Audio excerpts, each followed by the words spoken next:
அது வந்து கயல் ஒரு பெரிய தொழிலதிபர். அவர் வீட்டு கல்யாண ஆர்டர். கல்யாண ஆர்டருக்கு 10 லட்சம் பணம் கொடுத்தாங்களா? அப்படி யாரு கல்யாணம் பண்றாங்க? கேட்டரிங்கே 10 லட்சம் கொடுக்கற அளவுக்கு? கல் சிஸ்டர், ஒரு கல்யாணம் இல்ல, மூணு மூணு மூணு கல்யாணம். ஆமா ஆமா ஆமா, மூணு மூணு மூணு கல்யாணம். ஆமா கையில அந்த தொழிலதிபருக்கு 3 பொண்ணு. அவங்களோட கல்யாண ஆர்டர் மொத்தமா நமக்கே கொடுத்துட்டாங்க.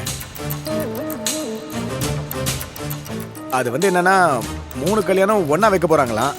அதனால மொத்த பணத்தையும் கொடுத்துட்டாங்க. இது பாரு, அவங்க அட்வான்ஸ் கொடுக்கறேன்னு சொன்னாங்க. நான் தான் நம்ம சூழ்நிலையெல்லாம் சொல்லி மொத்தமா 10 லட்ச ரூபா வாங்கிட்டேன்.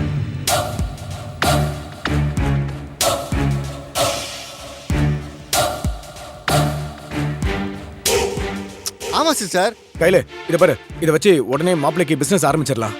அதுக்கப்புறம் எந்த பிரச்சனையுமே இருக்காது. என்ன கையில் எதுவுமே சொல்ல மாட்டேங்கிற? மாப்பிள்ளை பிசினஸ் ஆரம்பிக்க போறாருன்னு எவ்வளவு சந்தோஷமா சொல்லிக்கிட்டு இருக்கேன், நீ அமைதியாவே இருக்க.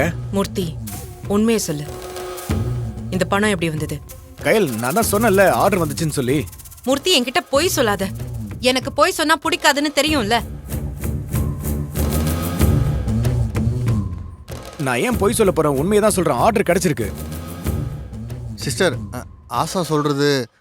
ஆறுமுகம், சொல்லு மூர்த்தி, ஏது எவ்வளவு பணம்? கையில் நான் பொய் சொல்லலையே, என்ன நம்ப மாட்டேங்கிற? அப்ப நீ சொல்றது உண்மை இல்ல? கையில் இப்போ உண்மையை சொல்லு.